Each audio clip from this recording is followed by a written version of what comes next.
So hello everyone, welcome to our channel Medico Prime Education. ठीक है। तो आज के वीडियो में अपन बात करेंगे आरबीसी डिसऑर्डर के बारे में, अनीमिया। ठीक है, जिसमें अपन क्या पढ़ते हैं, अनीमिया पढ़ेंगे। ठीक है। तो बेसिकली अपन आज एकदम बेसिक से चलेंगे। जैसा कि मैं आपको बताया हूँ, जो ये लेक्चर रहेगा एकदम बेसिक टाइप का रहेगा। ठीक है। और बेसिक से अपन आगे जो आप देखोगे आपका लेवल बढ़ता जाएगा। ठीक है। तो क्लिनिकली अपन ज्यादा फोकस्ड रहेंगे इस लेक्चर पे। ठीक है। तो आज के वीडियो में अपन बात करेंगे हीमोलिटिक अनीमिया के बारे में। ठीक है। एक-एक हीमोलिटिक अनीमिया अपन बाद में उठाते जाएंगे आने वाले लेक्चर्स में, बट एक जनरल ओवरव्यू अपन देखेंगे आज हीमोलिटिक अनीमिया में, जिसमें आपको एक लैब डायग्नोसिस बताऊंगा, क्लासिफिकेशन बताऊंगा। और बहुत सारे लोगों को याद नहीं होता एक्स्ट्रावेस्कुलर हीमोलाइसिस, इंट्रावेस्कुलर हीमोलाइसिस में कैसे क्या क्लिनिकल फीचर्स होते हैं। बहुत डिफिकल्ट है उसको समझना, लेकिन मैं आपको एक ऐसा फ्लो चार्ट डायग्राम दिखाऊंगा, बना के बताऊंगा, जिसमें आपको खट से याद होगा। ठीक है। चलिए, तो सबसे पहले मैं ना, जैसा कि मैं आपको बताया कि क्लिनिकल वे में हमारा ज़्यादा रहेगा, तो मैं एक क्लिनिकल क्वेश्चन मैं आपके सामने प्रेज़ेंट करता हूँ। जैसे कि ये क्वेश्चन है, आप इसको एक बार देखोगे। जैसे कि 23 ईयर ओल्ड मैन है, ठीक है? 3 ईयर ओल्ड मैन जो फटीग हो रहा था, उसको अनीमिया भी है, ठीक है? अपैरेंटली जो 8 साल पहले ना, वो अपैरेंटली नॉर्मल था, ठीक है? अब 8 साल के बाद क्या हुआ, उसका जो हीमोग्लोबिन धीरे-धीरे कम होता गया और उसको ब्लड का भी ट्रांसफ्यूजन हुआ है, ठीक है? ये 3 बातें आपको याद रखना है कि 8 साल पहले वो नॉर्मल था, उसके बाद उसका हीमोग्लोबिन लो होना स्टार्ट हो गया है, ठीक है? 23 ईयर ओल्ड मैन है, ठीक है? और उसके बाद ब्लड ट्रांसफ्यूजन है। एग्जामिनेशन से पहले और हिपेटोस्प्लेनोमेगाली दिख रहा है। बेसिकली मैं ये टाइप का अनीमिया आपको नहीं पढ़ाया हूँ, लेकिन आपको इतना आइडेंटिफाई करने आना चाहिए कि जब मैंने पहले बताया है कि एमसीबी लो है, एमसीएचसी लो है एंड एमसीएच लो है, एमसीएचसी भी लो है, तो सारा कुछ लो है, हीमोग्लोबिन भी लो है, तो मतलब हमारे पास एक केस बन के आता है। कौन सा केस? Microcytic hypochromic anaemia. और माइक्रोसिटिक हाइपोक्रोमिक अनीमिया में पेरिफेरल एग्जामिनेशन में भी, स्मीयर में भी आपको माइक्रोसिटिक हाइपोक्रोमिक अनीमिया का फीचर्स दिखेगा। मतलब जब हम लोग पेरिफेरल स्मीयर देखेंगे, तो उसमें आपको जो आरबीसी है, ये मान लो लिम्फोसाइट है, ठीक है? ये स्मॉल लिम्फोसाइट है। स्मॉल लिम्फोसाइट से आरबीसी का साइज छोटा होगा और सेंट्रल पैलर भी ज्यादा होगा, ठीक है? सेंट्रल पैलर ग्रेटर होगा, ज्यादा होगा पैलर, ठीक है? तो इस केस का आपको आरबीसी दिखेगा एकदम छोटा-छोटा इन कंपैरिजन टू, तो जब आप देखोगे तो, ठीक है? आएगा, मैं बताऊँगा सारा चीज़ आगे। मैं इमेज से ही बताऊँगा। अभी के लिए आप ये समझो। और आगे क्या बोल रहा है, सीरम फेरेटिन और आयरन आपके पास यहाँ पर में दोनों बढ़ा हुआ है, ठीक है? ये दोनों चीज़ बढ़ा हुआ है, आप देख सकते हो यहाँ पे, ठीक है? उसके बाद अगला इन्वेस्टिगेशन आप क्या करोगे ताकि आपको पता चल जाए? इतना चीज़ तो आपको पता चल गया कि माइक्रोसिटिक हाइपोक्रोमिक एनीमिया है, तो मतलब क्या हो सकता है बताओ? मैं इतना ही पूछना चाह रहा हूँ अभी तक कि मतलब क्या हो सकता है? सीता हो सकता है, ठीक है? सीता हो सकता है, ठीक है? इतना चीज़ आपको मैं बता देती हूँ, ठीक है? नेक्स्ट अपन क्या डायग्नोसिस कर सकते हैं? कोई बताओ, सीता का फुल फॉर्म क्या था? सिड्रोप्लास्टिक एनीमिया, आयरन डिफिशियंसी में थैलेसीमिया और अनीमिया ऑफ क्रॉनिक डिजीज, ठीक है? तो अनीमिया ऑफ क्रॉनिक डिजीज तो नहीं हो रहा है, ठीक है? सिड्रोप्लास्टिक नहीं हो रहा, आयरन डिफिशियंसी और अनीमिया और थैलेसीमिया में से कुछ न कुछ होगा। ये 2 ऑप्शन है आपके पास। कमेंट करें, ये चीज़ मैं आपको बता दूँगा लास्ट में, ठीक है? जब अपन थैलेसीमिया पढ़ेंगे, उस केस में इसका आंसर थैलेसीमिया ही बेसिकली है, ठीक है? तो सोचो इसको थोड़ा-सा, ठीक है? क्यों हुआ? बाकी आपको इतना अप्रोच अभी तक आना चाहिए कि आपको सीधा अप्रोच कर सकते हो, ठीक है? चलिए, तो सबसे पहले अपन देख लेते हैं haemolytic anaemia. Basically haemolytic anaemia क्या होता है? नाम से पता चलता है कि आरबीसी का यहाँ पर में क्या होगा? आरबीसी का यहाँ पर में लाइसिस होगा, ठीक है? आरबीसी का लाइसिस होगा। हीमोलिटिक एनीमिया में आरबीसी का डिस्ट्रक्शन इंक्रीज हो जाता है, ठीक है? आरबीसी का डिस्ट्रक्शन इंक्रीज हो जाता है, ठीक है? अब इसका डिस्ट्रक्शन इंक्रीज क्यों हो गया, ठीक है? जैसे कि मान लो आरबीसी का जो लाइफ स्पैन है वो छोटा हो गया, ठीक है? या फिर इरिथ्रोपोइसिस इंक्रीज हो गया, ठीक है? जिसको कारण कॉम्पेंसेटरी हमें क्या करना है, आरबीसी को लॉस करना है, ठीक है? तो क्या होता है इस केस में, आपको क्या-क्या फीचर्स दिखेगा, ठीक है? यहाँ पर में क्या होगा, आरबीसी का लाइफ स्पैन शॉर्ट हो जाएगा। दूसरा, आपको इरिथ्रोपोइसिस इंक्रीज हो जाएगा भाई, सिंपल सी बात है। जितना ज्यादा आरबीसी टूटेगा, उसको बनाने के लिए हमारे हमारे बॉडी में उसको इंक्रीज करने के लिए उसका क्या होगा, इंक्रीज करने के लिए उसमें क्या होगा, आपको आरबीसी का प्रोडक्शन इंक्रीज होगा, जिसके कारण आपको एरिथ्रोपोइसिस इंक्रीज होने के कारण रेटिक काउंट क्या हो जाएगा, बढ़ जाएगा। ठीक है। और दूसरी बात ये है कि जो हीमोग्लोबिन का प्रोडक्ट है, अब ज्यादा से ज्यादा आरबीसी टूटेगा तो प्रोडक्ट ऑफ हीमोग्लोबिन का क्या हो जाएगा, एक्यूमुलेशन हो जाएगा। ठीक है, जिसके कारण कौन सा प्रोडक्ट का एक्यूमुलेशन होगा, बिलीरुबिन बढ़ जाएगा। अब एक बात बताओ, बिलीरुबिन जब बढ़ेगा तो कौन सा फीचर्स हमें देखने को मिलेगा भाई, जॉन्डिस। ठीक है, तो ये जॉन्डिस देखने को मिलेगा। इतनी बात क्लियर है। अब ये चीज कैसे होता है वो चीज मैं सारा अभी बताऊंगा। ठीक है, देखो अब हम लोग देखते हैं टाइप्स ऑफ हीमोलाइसिस। क्या बोलते हैं, टाइप्स ऑफ हीमोलाइसिस। क्या बोलने का, टाइप्स ऑफ हीमोलाइसिस। ठीक है, तो अब हम लोग हीमोलाइसिस को बेसिकली क्लासिफाई करेंगे। ठीक है, इंट्रा इंट्रा कॉर्पस्कुलर, दूसरा क्या है, एक्स्ट्रा कॉर्पस्कुलर। एक्स्ट्रा कॉर्पस्कुलर और इंट्रा कॉर्पस्कुलर, दोनों में डिफरेंस क्या है, जब आरबीसी के अंदर ब्रेकडाउन होगा तो इंट्रा कॉर्पस्कुलर एंड आरबीसी के बाहर ब्रेकडाउन होगा तो क्या होगा, एक्स्ट्रा कॉर्पस्कुलर। ठीक है, अब इंट्रा कॉर्पस्कुलर में हमारे पास हेरिडिटरी होगा, एक एक्वायर्ड होगा। तो आपको बताया हेरिडिटरी में आपको क्या है, नाम से पता चलता है, हेरिडिटरी स्पेरोसाइटोसिस, हेरिडिटरी इलेप्टोसाइटोसिस। ठीक है, एंजाइम में डिफेक्ट हो सकता है हेरिडिटरी। ठीक है, जिसिक पीडी डिफिशियंसी होता है, पायरुवेट काइनेट डिफिशियंसी हो सकता है, हीमोग्लोबिनोपैथीज दिखेगा, सिकल सेल एनीमिया, थैलेसीमिया। ठीक है, ये सब क्यों होता है, विद इन द आरबीसी यहाँ पर में हीमोग्लोबिन का लाइसिस होता है। ठीक है ना, पीएनएच होगा, अक्वायर्ड में आपको पैराक्सिस्मल नॉक्चुलर हीमोग्लोबिनूरिया होगा। ठीक है, ये सारा चीज एक एक एनीमिया, ये जितने भी एनीमिया देख रहे हो सारा एनीमिया का मैं एक सिंगल सिंगल वीडियो डालूंगा, क्योंकि वो चीज आपके लिए बहुत आसान होगी। ठीक है, एआईएचए। ठीक है, इम्यून मीडिएटेड में क्या होगा, एआईएचए होगा, नॉन इम्यून मीडिएटेड में आपको मलेरिया जैसा सिम्टम्स देखने को मिल सकता है। ठीक है, अब मोस्ट इंपॉर्टेंट क्या है हमें समझना कि कौन सा इसमें से इंट्रावेस्कुलर है और कौन सा आपके पास एक्स्ट्रा वेस्कुलर है। अब ये सारा कॉज देख सकते हो, लेकिन अभी आपको मैं बोला ये चीज रटना नहीं है। ठीक है, क्यों है, इसका फीचर्स आपको देख रहे हो, ये फीचर्स अभी आप समझो, एक खाली स्लाइड में आपको बता रहा हूं। ठीक है, ये सारे का फीचर्स आपको समझना पड़ेगा, क्योंकि ये फीचर अगर आप एक बार समझ जाते हो तो बहुत आसान हो जाएगा। ठीक है ना, ठीक है, अब देखो जब हम लोग देखते हैं हीमोलाइसिस के बारे में तो दो तरीके का हीमोलाइसिस होता है। एक आरबीसी, आरबीसी टूटेगा कहाँ, एक तो इंट्रावेस्कुलर हीमोलाइसिस और एक एक्स्ट्रा वेस्कुलर हीमोलाइसिस। ठीक है, तो सबसे पहले अपन बात करते हैं इंट्रा वेस्कुलर हीमोलाइसिस। ठीक है, इंट्रावेस्कुलर हीमोलाइसिस मतलब जो आरबीसी का जो ब्रेकडाउन है, आरबीसी का ब्रेकडाउन कहाँ होगा, with in the blood vessels. ठीक है, तो उसको बोलेंगे इंट्रावेस्कुलर। ब्लड वेसल्स के कहीं दूसरे जगह पे किसी ऑर्गन्स में जाके, जैसे लीवर हो गया, स्प्लीन हो गया, किडनी हो गया, वहां पे अगर जाके मान लो कुछ दूसरे साइड पे जाके reticulo endothelial system of the cells पे जाके वो अगर टूट रहा है तो क्या बोलेंगे, एक्स्ट्रावेस्कुलर हीमोलाइसिस। ये दोनों बात क्लियर है। चलो अब देखो, अब जब टूटेगा आरबीसी टूटेगा तो समझो क्या होगा। ठीक है, आरबीसी टूटेगा तो सबसे पहले फिर हीमोग्लोबिन हीमोग्लोबिन सीरम में बढ़ेगा।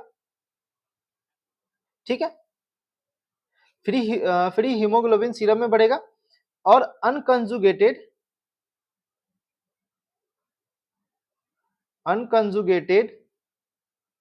बिलीरुबिन आपके पास क्या होगा, बढ़ेगा। ठीक है, ये दो चीजें बढ़ेगी, तो ये चीज आपको पता है, इससे क्या हो सकता है, आपको जॉन्डिस जॉन्डिस का सिम्टम्स दिखेगा। ठीक है, और दूसरा क्या बनेगा, अब अब ये चीज बढ़ेगा ना तो ये यहाँ पर में पिगमेंट गॉल स्टोन होने का चांसेस ज्यादा हो सकता है। ठीक है, छोटी सी बात याद रख लो, पिगमेंट गॉल स्टोन होने का चांसेस यहाँ पर में बढ़ सकता है। ठीक है, ठीक है ना, इतनी बात क्लियर है। अब देखते हैं, अब हमारा मेन क्लियर पिक्चर कहाँ शुरू होता है, जब हीमोग्लोबिन टूटता है। ठीक है ना, जब हीमोग्लोबिन टूटा, अब ये जो फ्री हीमोग्लोबिन टूट रहा है, ठीक है, अब ये जो फ्री हीमोग्लोबिन टूट रहा है, अब इस फ्री हीमोग्लोबिन को क्या करना है हमें, अब देखो अब क्या होगा। अब दूसरा क्या होगा, अब हीमोग्लोबिन ब्लड में ज्यादा बढ़ गया। ठीक है, हीमोग्लोबिन ब्लड में ज्यादा हो गया, आरबीसी के अंदर नहीं, ब्लड में ज्यादा हो गया, तो क्या बोलेंगे, हीमोग्लोबिनीमिया। ठीक है, हीमोग्लोबिनीमिया। ठीक है ना, ठीक है, दूसरा बात, अगर मान लो ये चीज यूरिन में चला गया, हीमोग्लोबिन न्यूरिया। ठीक है, अगर ये कहां चला गया, यूरिन में एक्सक्रीट हो गया तो क्या बोलेंगे? हीमोग्लोबिन्यूरिया, ठीक है?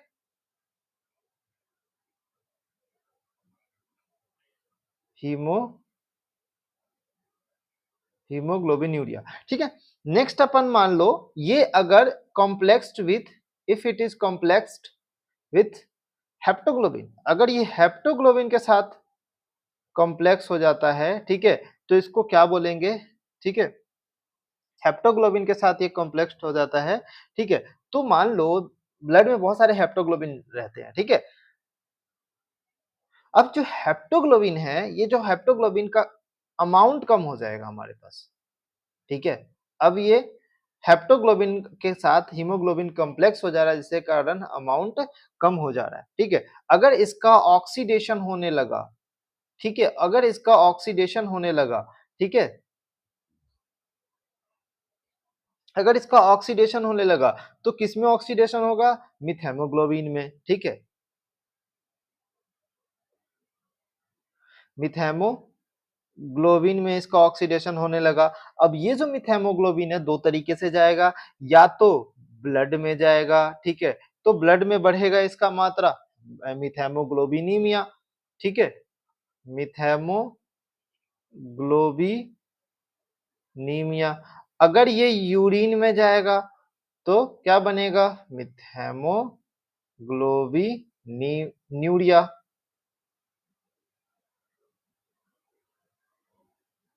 इतनी बात क्लियर है, ठीक है? ये सारे फीचर्स है, ठीक है? ये कैसे-कैसे हुआ ये चीज़ मैं आपको दिखाया हूँ। ये सारे फीचर्स है इंट्रावेस्कुलर हीमोलाइसिस के, ठीक है? ये सारे फीचर्स है इंट्रावेस्कुलर हीमोलाइसिस के, ठीक है? आपको बात क्लियर होगी, ठीक? अब हम लोग देखते हैं एक्स्ट्रावेस्कुलर हीमोलाइसिस, ठीक है? एक्स्ट्रावेस्कुलर हीमोलाइसिस, ठीक है? ये बात है। अब जैसे-जैसे मैं बता रहा हूँ ना, वैसे-वैसे आप कॉपी में लिखते जाओ, ये चीज़ आपके लिए बहुत अच्छा रहेगा, अगर आप सीक्वेंसली फॉलो कर रहे हो तो, नहीं तो कोई बात नहीं, ठीक है? अब एक्स्ट्रावेस्कुलर हीमोलाइसिस जैसा कि मैंने बोला कि आरबीसी का डिस्ट्रक्शन कहाँ हो रहा है? रेटिकुलो एंडोथेलियल सिस्टम में।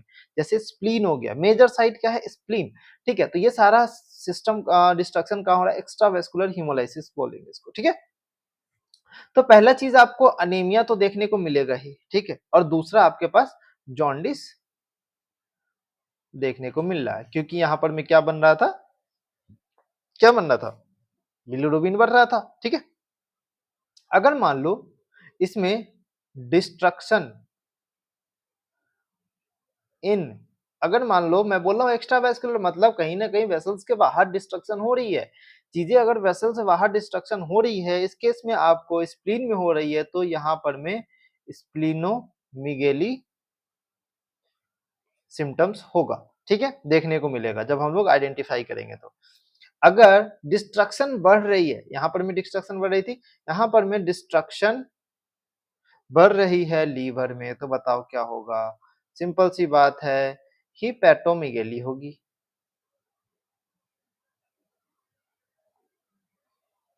ठीक है? हिपैटोमेगैली होगी। नेक्स्ट क्या है हमारे पास?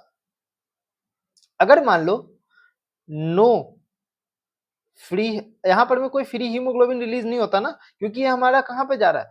ऑर्गन में जा रहा है। ब्लड में तो कोई फ्री हीमोग्लोबिन नहीं रिलीज हो रहा है इंट्रावेस्कुलर एक्स्ट्रावेस्कुलर हीमोलाइसिस में। तो क्या इसमें आपके पास हीमोग्लोबिन यूरिया दिखेगा क्या? हीमो हीमोग्लोबिन यूरिया दिखेगा क्या? नहीं। ठीक है? हीमोग्लोबिनीमिया दिखेगा क्या? न्यूरिया दिखेगा क्या? नहीं दिखेगा। ठीक है? मिथैमोग्लोबिन यूरिया दिखेगा क्या? मिथैमोग्लोबिन्यूरिया दिखेगा क्या? नहीं दिखेगा। ठीक है? मिथैमोग्लोबिन्यूरिया नहीं दिखेगा, ठीक है? ये सारा फीचर्स इसमें नहीं होंगे, ठीक है? क्योंकि हीमोग्लोबिन ही नहीं है आरबीसी ये वेसल्स में, ठीक है? इतनी बात क्लियर है। अब इतनी बात क्लियर है तो अब हम लोग चलेंगे लैब डायग्नोसिस पे। उससे पहले मैं ये एक चार्ट आपको दिखा दे रहा हूँ, ठीक है? अब जब ये सारा अनीमिया पर हो गया ना, तो आपको उसके बेसिक से लॉजिक से आप तो आपको पता चल जाएगा, ठीक है ना? अब ये सारा लॉजिक 2 चीज़ में आपको बताया, एक्स्ट्रावेस्कुलर और इंट्रावेस्कुलर हेमोलाइसिस। एक बात बताओ, सिकल सेल एनीमिया है, थैलेसीमिया है, ठीक है? इसमें कहाँ होगा एक्स्ट्रावेस्कुलर हेमोलाइसिस। जैसे अभी मैंने आपको पहला केस बताया, पहला केस जो मैं था वो थैलेसीमिया था, तो मैं आपको उसमें एक फीचर्स आपको बताया था, आपको याद होगा तो हिपैटोस्प्लिनोमेगाली आपको फीचर्स बताया था, ठीक है? तो आप वहाँ पर में आप थैलेसीमिया भी मार्क कर सकते हो, ठीक है? सिकल सेल एनीमिया भी होता है ऑफ कोर्स, लेकिन वहाँ पर में केस के अकॉर्डिंग देखेंगे, ठीक है?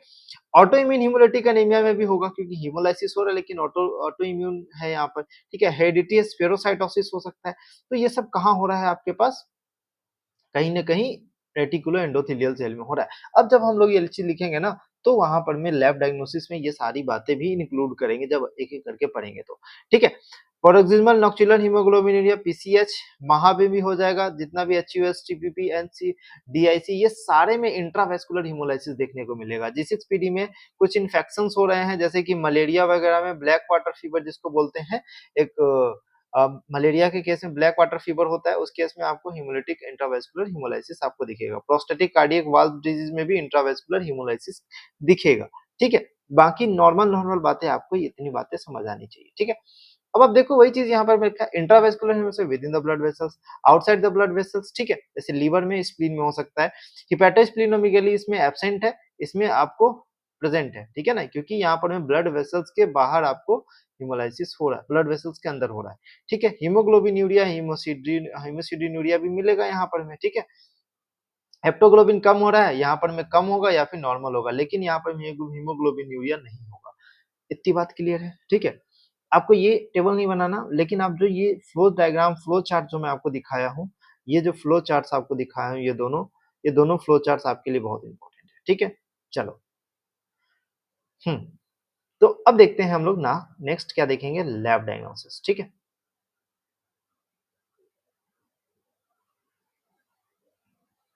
नेक्स्ट हम लोग देखेंगे लैब डायग्नोसिस, ठीक है?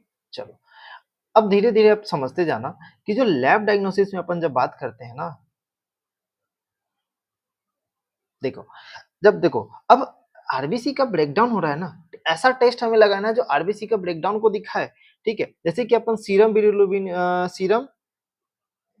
बिलीरुबिन के लिए अगर टेस्ट लगाते हैं तो वो बढ़ा हुआ दिखेगा, ठीक है? अगर यूरिन अपन लगाते हैं ना यूरोबिलिनोजन के लिए लगाते हैं, ठीक है? तो वो भी बढ़ा हुआ दिखेगा, ठीक है? दूसरा फीकल स्टर्को बिलिनोजन ये भी बढ़ा हुआ क्योंकि हमारे पास जॉन्डिस सीन हो रहा है, ठीक है? दूसरा चीज़ क्या होगा आपके पास सीरम हेप्टोग्लोबिन भी कम हो रहा था, आपको याद होगा तो, ठीक है? और दूसरी बात आप याद रखो यहाँ पर में एलडीएच का सिक्रीशन भी बढ़ता है, ठीक है? और जितने भी एविडेंस है, evidence of intravascular hemolysis, evidence of intravascular hemolysis, can you tell the evidence of intravascular hemolysis that like hepatoglobinuria, methemoglobinemia, हीमोग्लोबिन्यूरिया, हीमोसिड्रीन्यूरिया, ये सारा फीचर्स है, ठीक है? हीमोसिड्रीन अगर रिलीज हो रहा है यूरिन में तो हीमोसिड्रीन्यूरिया, ठीक है? ये वर्ड आपको समझ में आना चाहिए, ठीक है? आप लिखते जाना ये सारा चीज, ठीक है?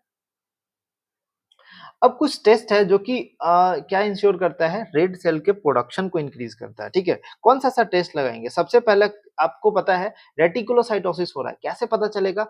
कंपेंसेटरी इरिथ्रोपोइसिस आपको देखने को मिलेगा, ठीक है ना? तो मोस्ट इनिशियल टेस्ट अगर हम लोग देखते हैं मैरो इरिथ्रोइड हाइपरप्लेसिया हो जाता है, ठीक है ना? तो इस केस में आपको क्या दिखेगा? रेटिकुलोसाइटोसिस होगा जिसमें आपको रेटिक काउंट जो होता है, रेटिक काउंट यहाँ पर में इंक्रीज हो जाता है। क्यों? क्योंकि यहाँ पर में आपको मैरो इरिथ्रॉइड हाइपरप्लेसिया देखने को मिलता है, ठीक है? दूसरी बात ये है कि आप जब बोन मैरो में एग्जामिनेशन देखोगे, बोन मैरो को जब आप एग्जामिनेशन करोगे, ठीक है? तो आपके पास एरिथ्रॉइड हाइपरप्लेसिया होगा। मतलब एरिथ्रॉइड सीरीज आपका बढ़ जाएगा, एरिथ्रॉइड नंबर ऑफ एरिथ्रॉइड सीरीज आपको पास बढ़ जाएगा, ठीक है ना। जो आरबीसी का लीनिएज जब मैंने आपको पढ़ाया था प्रो एरिथ्रोब्लास्ट, ये सारा जो फीचर, ये सारा जो एरिथ्रॉइड सीरीज है उसका नंबर आपको इंक्रीज देखने को मिलेगा, ठीक है। जब हम लोग एक्सरे में देखेंगे, एक्सरे ऑफ बोन देखेंगे, तो आपको ना बोन मैरो में एक्सपेंशन दिखाएगा, ठीक है। एक्सपेंशन ऑफ मैरो स्पेस कहाँ दिखेगा, बेसिकली आपको टिब्यूलर बोन्स में एक्सपेंशन दिखेगा, एंड आपको कहाँ दिखेगा, स्कल में, ठीक है। टिब्यूलर बोन में एक्सपेंशन दिखेगा और स्कल में दिखेगा। तो नॉर्मली टिब्यूलर बोन आपका यहाँ पर हम जैसे स्कल का बात करें तो ये इतना रहेगा नॉर्मली। जब हम लोग एक्सरे में देखोगे तो ये इतना बड़ा हो जाएगा, ठीक है ना, थोड़ा एक्सपेंड हो जाएगा। ये स्कल का वॉल्ट का बात कर रहा हूँ मैं, कट सेक्शन अगर लोगे ना, ठीक है ना, इस तरीके से, ठीक है। जैसे मान लो ये स्कल है, ठीक है, और ये क्रेनियम वॉल्ट है इस तरीके से, तो ये स्कल का एक लॉन्ग नॉर्मल है मान के चलो, ठीक है।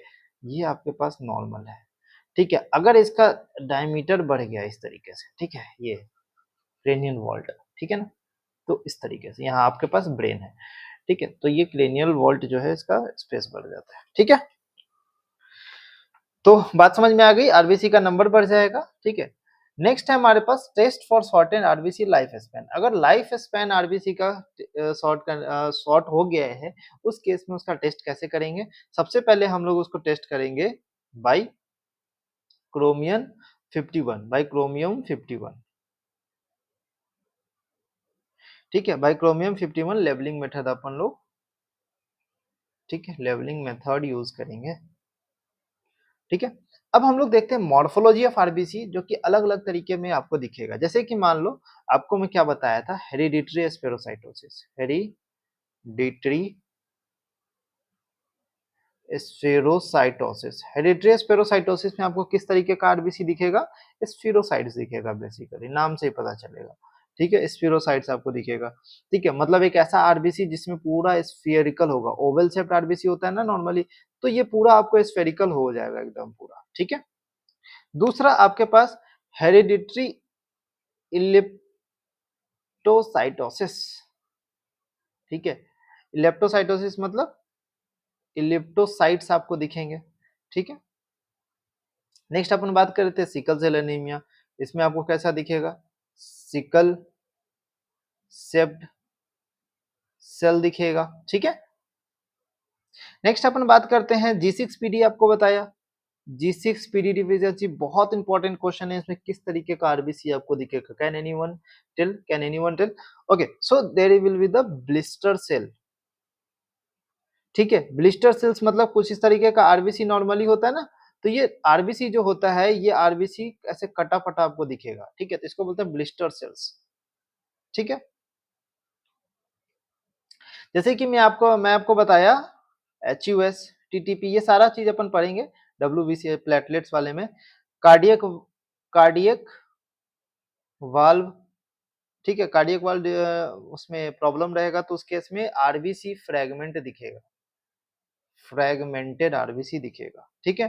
अगर मान लो सीवियर लीवर डिजीज हुआ, ठीक है, सीवियर लीवर डिजीज हो गया, ठीक है, सीवियर लीवर डिजीज होगा, उस केस में आपके पास क्या सेल दिखेगा, स्पर सेल।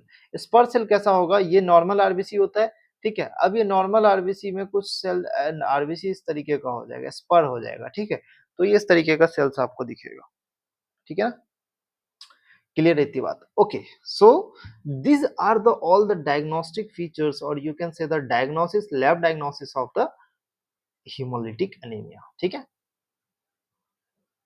तो इतनी बात क्लियर होनी चाहिए आपको। और जो मैंने केस बताया है, ऐसा ऐसा केस में और नेक्स्ट लेक्चर में जैसे जैसे एनीमिया खत्म होता जाएगा, वैसे वैसे मैं 4-5 केस इस तरीके से मैं आपको वीडियो में डालता जाऊंगा, ताकि आपका कॉन्सेप्ट और स्ट्रांग हो और आपका थिंकिंग लेवल बढ़े, ठीक है। तो इस तरीके का केस आप एक बार देखना और आपको एक बार समझना, ठीक है। आई होप आपको ये समझ आ गया होगा, ठीक है। चलिए, तो हीमोलिटिक एनीमिया यहाँ पर हमें समाप्त करते हैं। और रिमेनिंग जो हीमोलिटिक एनीमिया है, जो भी अपने ने बात किए थे, हेरिडिटी स्पेरोसाइटोसिस हो गया, सिकल सेल एनीमिया हो गया, G6PD डिफिशियंसी हो गया, ये सारा एक एक एनीमिया अपन वीडियोस में पढ़ते जाएंगे, ठीक है। तो चैनल को सब्सक्राइब कर लेना अगर आप सेकेंड ईयर में हो, ठीक है। ये चीज मैं आपको बता दूं, मेडिसिन में भी ये रिलेटेड कॉन्सेप्ट्स आपको आएँगे। एग्ज़ैक्टली आपको पास यही नहीं रहेगा लेकिन ये कॉन्सेप्ट आपको आता रहेगा तो you can approach to the medicine जिसमें अपन क्या करते हैं उसमें हेमेटोलॉजी में भी उसमें भी आता है हेमेटोलॉजी मेडिसिन में भी, तो वो चीज़ समझने में आपको आसान हो सकती है, तो ये चीज़ आपके लिए हेल्पफुल होगा। ठीक है? आई होप आपको ये सारी बातें समझ आ गई होगी। मिलते हैं हम लोग नेक्स्ट वीडियो में जिसमें अपन डिस्कस करेंगे, कौन सी एनीमिया डिस्कस करें, ठीक है? देखते हैं, आपको लेक्चर का शेड्यूल मिल जाएगा, ठीक है? चलिए मिलते हैं हम लोग नेक्स्ट वीडियो में, तब तक के लिए आप पढ़ाई करते रहें, ऑल द बेस्ट।